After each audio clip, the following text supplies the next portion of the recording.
Salut, salut. Alors, comme toujours, nous ne cessons de rendre gloire au Seigneur Jésus-Christ parce que c'est par son souffle que nous respirons encore.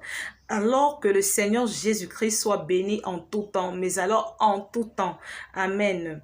Alors aujourd'hui, nous voulons parler des relations avec les esprits, les entités.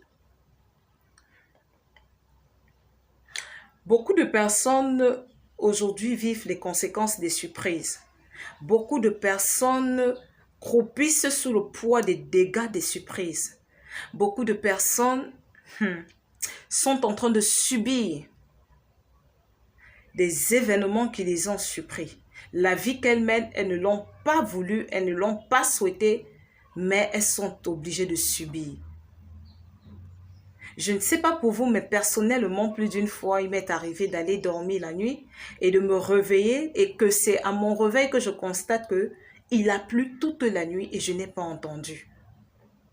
Entre-temps, il y a une personne qui a entendu et qui s'est réveillée, qui a retiré le linge à la corde pour le mettre à l'abri, qui a sorti les cuvettes pour recueillir de l'eau, qui a mis le dispositif en place pour empêcher la pluie de pénétrer dans la maison, qui a fait le nécessaire au fait. Cette personne a exploité la pluie. Moi, qui n'a pas entendu la pluie tomber, j'ai été contrainte de subir les dégâts parce que mon linge qui était presque sec s'est mouillé à nouveau. Mes cuvettes que j'avais déjà réservées pour recueillir de l'eau au cas où il pleuvrait sont restées vides et la pluie a pénétré dans la maison. Voilà le matin qui s'est levé, j'ai un programme, mais ce programme doit être annulé ou repoussé parce qu'il faut gérer les dégâts. Il y a tellement de situations que nous vivons aujourd'hui parce que nous n'avons pas l'écoute. Nous n'avons pas entendu parce que le sommeil est profond. Et c'est donc le souci que nous nous réveillons du sommeil profond, que nous soyons éclairés, que nous soyons prêts à agir en tout temps, même dans le sommeil, que nous soyons promptes à réagir. Alors, nous allons parler de l'utilité de la parole de Dieu. Papa, maman, mon frère, ma soeur, les esprits ne respectent pas notre titre. Les esprits ne respectent pas notre beauté, ni notre éloquence. Les esprits ne respectent pas notre compte bancaire. Les esprits ne respectent pas notre couleur de peau. Les esprits ne respectent pas. Même lorsque le sommeil est profond, nous devons préparer l'esprit pour qu'il reste alerte. Même lorsque nous sommes dans des problèmes exténuants, même lorsque nous nous retrouvons dans des souffrances les plus accrues, dans des situations compliquées, dans des situations les plus insoutenables, nous devons nous garder d'entendre ce que Dieu dit. Nous ne devons pas banaliser la parole de Dieu. Nous devons toujours chercher à rester à l'écoute de la parole de Dieu afin de la mettre en pratique. Si nous ne voulons pas subir, si nous ne voulons pas croupir sous le poids des dégâts, des surprises désagréables. Tu peux facilement empêcher à une personne que tu vois de t'approcher. Tu peux facilement prendre des mesures pour qu'une personne que tu vois ne te dérange plus. Tu peux facilement mettre en place des stratégies pour éviter une personne que tu vois. Mais une personne que tu ne vois pas, un esprit que tu ne vois pas, comment est-ce que tu vas l'empêcher de t'atteindre, d'atteindre tes enfants, de toucher à ta santé, de toucher à ton commerce, à ton entreprise, à tes projets, à ta foi?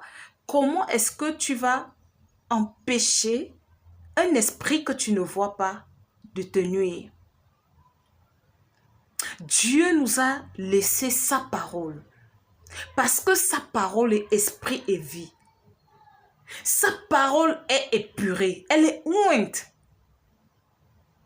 Sa parole est l'esprit supérieur. Aucun esprit ne peut tenir devant la parole parce que la parole est esprit, la parole est Dieu, la parole est Jésus-Christ. Nous avons vu des personnes qui ont été brutalement arrachées à la vie simplement parce qu'elles ont déshonoré la parole. En cela, notre Dieu voulait nous montrer que la parole a une puissance. La parole est une épée à double tranchant avec laquelle il ne faut pas s'amuser. On va dire, mais simplement à cause du fait que Ananias et Saphira n'ont pas donné le montant exact de la vente de leur propre terrain, ils ont été brutalement arrachés à la vie seulement pour ça. Oui, seulement pour ça. Oui, parce que la parole n'est pas qu'une simple lettre. La parole et puis, de même que nous sommes les maillons d'une même chaîne, nous devons savoir que les esprits aussi sont chacun le maillon d'une même chaîne. Nous sommes interconnectés. La parole aussi est interconnectée avec les esprits. Et seul Dieu sait pourquoi il nous a demandé de suivre toutes les instructions, de nous diriger d'après elles. Quel est cet esprit qui va venir tourmenter l'esprit supérieur? On a vu Akan. Simplement, quelqu'un va dire, mais à cause seulement du manteau de Shinéa là qu'il a pris, seulement à cause de ça, avec quelques pièces là, il est arraché brutalement à la vie, lui et ses enfants et tout ce qui lui appartient. Oui, seulement pour ça, parce que ce n'est pas un jeu. Ce n'est pas un jeu. Alors, les deux questions qui nous sont posées aujourd'hui sont les suivantes. Sommes-nous devenus enfants de Dieu pour faire ce que nous voulons ou pour faire ce que Dieu dit? Je vais répéter cette là. Sommes-nous devenus enfants de Dieu pour faire ce que nous voulons ou pour faire ce que Dieu dit?